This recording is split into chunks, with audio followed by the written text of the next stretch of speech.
today's video, we're going to show you how we made this. If you're new to the channel, we're a British family and we're on the quest to find out all we can about American food through replicating it here in our home kitchen. So, what's up first? What are you doing? Huh? Well, you told me we're doing another cake, so I've been eating lots of pies, lots of cakes. I'm getting older. I need to start looking after myself, but... So what are you doing? Are you doing some exercise? Yeah, well, I'm actually watching one of my favourite YouTubers, watching a bit of food porn and trying to lose a little bit of weight at the same time. Getting hungry as well, are you? I'm getting bloody hungry. Look at these biscuits. Amazing. So basically, you're meant to be exercising, but you're just streaming YouTube on this bike. Is that right? Watch YouTube, try and do some exercise, but get quite hungry at the same time. Is that even got any resistance on it? So our friends at USO have given us this bike to trial out, and I am bloody unfit. It tells you the RPM, the distance, but also the calories. So far, I've burnt 15 calories. What's this then? Okay, so you can have it on incline, but I've got it on the easiest setting. So this is the resistance, isn't it? Okay, Yeah. which you can turn up here, can't you? Yeah, no.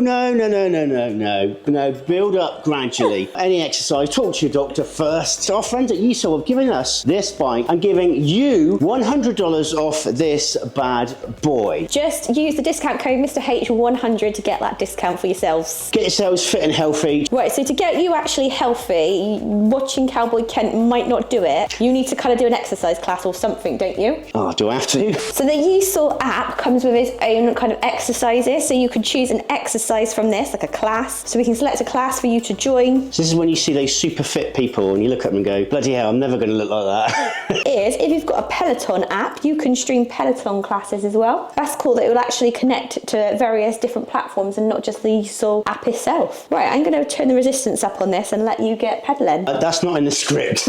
Check out the link below. Exclusive deal just for you. Just a big thank you to our friends at USO and a thank you to you to save some money as well. First up, we need to sift that flour. So over there, over here, we've got some flour, we've got some baking soda, and we've got a bit of salt. Lana, do you want to do some sifting? Is that because you don't know what you're doing? Yeah. That's it. Let it snow in. It's snowing. It's snow. No clumps in there, and all the baking soda and the salt is mixed in together. So we just need to pop that to the side now. We're next to Mummy. Now we need to cream this butter together.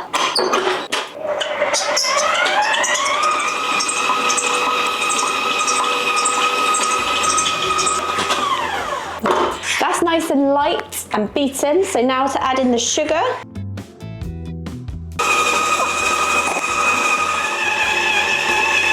Now for a couple of eggs. So let's add one egg at a time.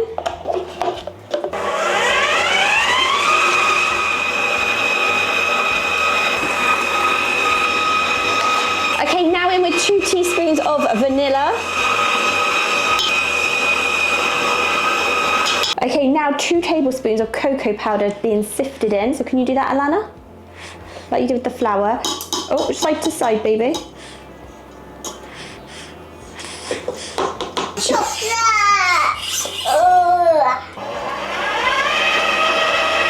Is it a chocolate cake? It is. So I think one of the things about red velvet cake is that it's got a subtle chocolatey taste to it. So it's different from like a chocolate cake as such, hence why we only put 2 tablespoons of cocoa powder in. But I don't think I was expecting it to be so...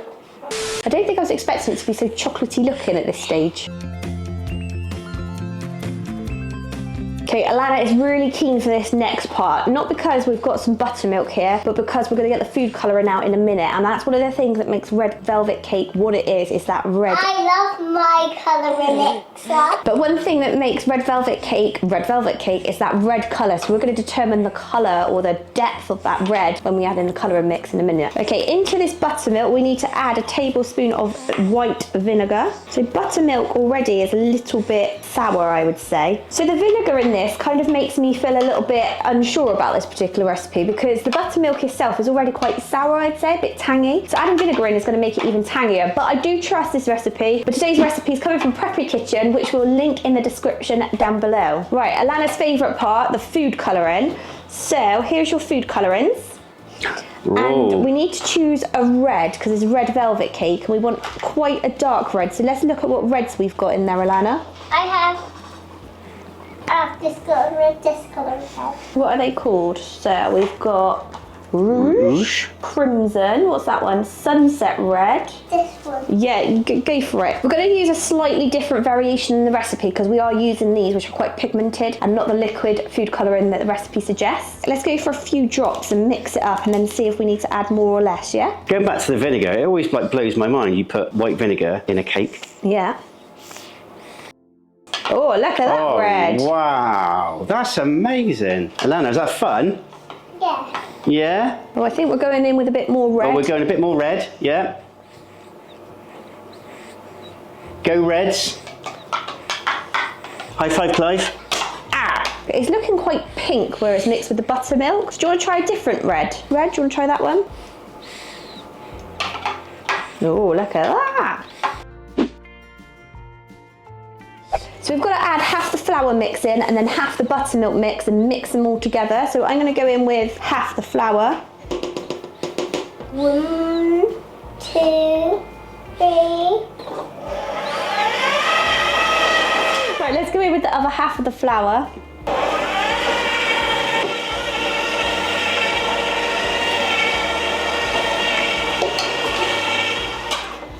I think we're about done and ready to get these into those prepared pans. Oh, that's a bit of a mouthful. We've got 2 pans which we have buttered and floured, and we've got the oven preheated to 350 degrees Fahrenheit. So now to divide this amongst those pans. I'm not sure if this is really red. It's a bit pinky coloured, isn't it? I wonder if the cocoa powder we use is slightly different to the cocoa powder in this recipe. Or have we just not used enough food dye? And we're going to pop them into the oven for about 30 minutes and get them out when they're nice and ready. Elena, now the moment you've been waiting for, you can now lick the spoon. Wow, that's a lot to lick. Is it nice? Oops. The bit that got in your mouth, was that bit nice? I want to try. Nice, ladies? Yeah? We're going to enjoy this, no doubt. Would you give that out of 10? 3.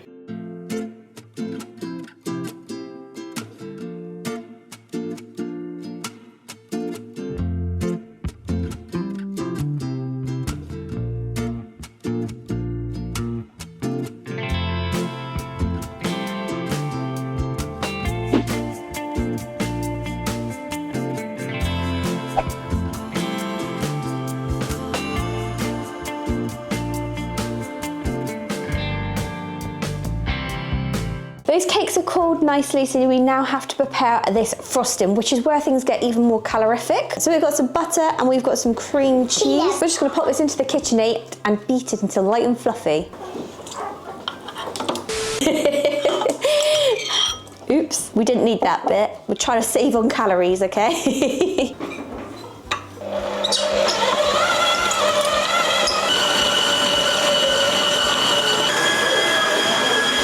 That's smooth and combined, so now in with a teaspoon of vanilla. Oopsie. Don't worry. Bit of a rumble. 5.5 cups of sifted confectioner's sugar or powdered sugar. So that's 675 grams, which is more than a small bag of icing sugar. So that's like 1 and a bit.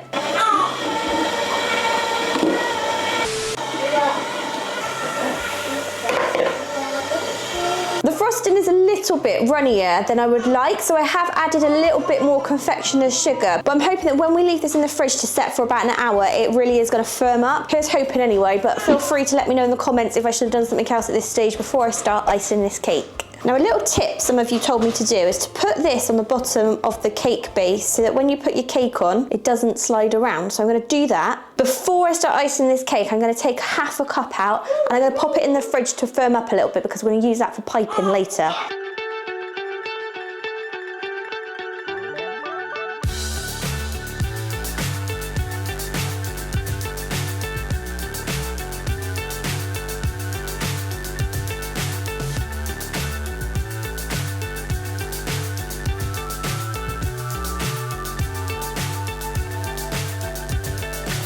So high, I'm hypnotized.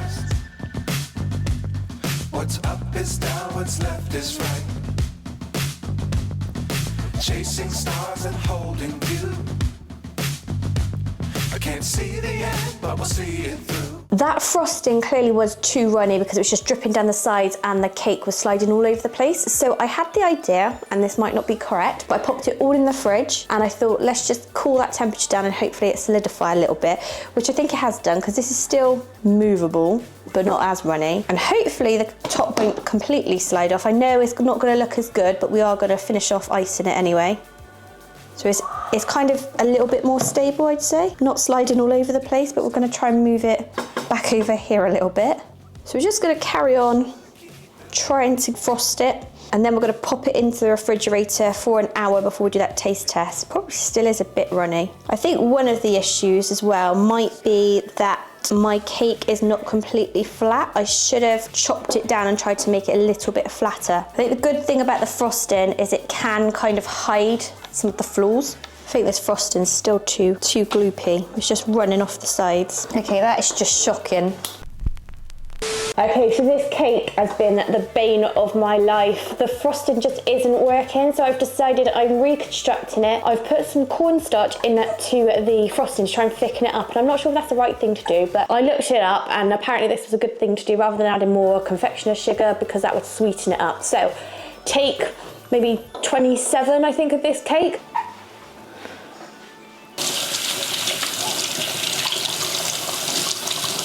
Okay, so with the cornstarch, I think it has thickened up quite a bit. So we're gonna attempt this. If, however, it doesn't work, then it's just gonna be a sloppy red velvet cake. So here goes nothing. On this particular recipe, it says this cuisine type is American, but I've read other sources to say that red velvet cake originally started in Britain. So let me know, do you believe the Brits started red velvet cake, or did the Americans? Or was it something that the Brits created and the Americans made better?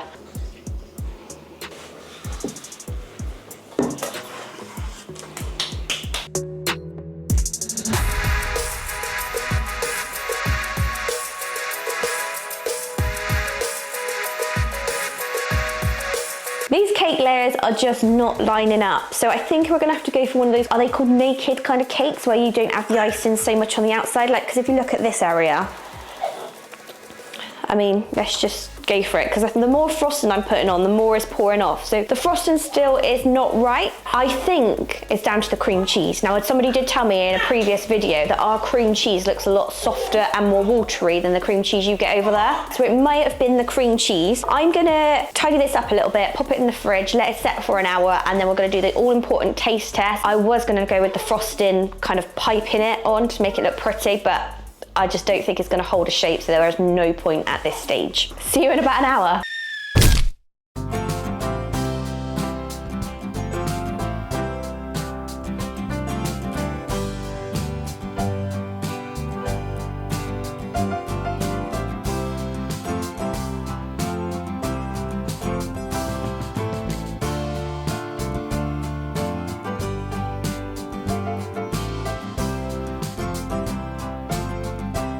Taste test time! We got there in the end. It only took us 7 days to make this video. It literally has taken a long time. David joked and said he could have smoked a brisket quicker, and he probably could have. I would have. Yeah, it just wasn't happening, was it, this cake? No. Just before we take a bite, if you're enjoying this content, give it a like. And if you wouldn't mind and you haven't already, please consider subscribing. It is a small click for you, but it makes a big, big difference to us.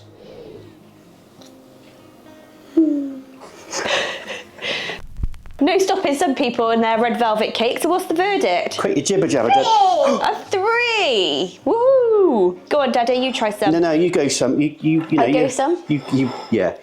You give it a go. This is the longest making of a cake we've ever done, ever. You better be good. That's all I can say. Mummy, I'm doing a pumpkin today. That's good.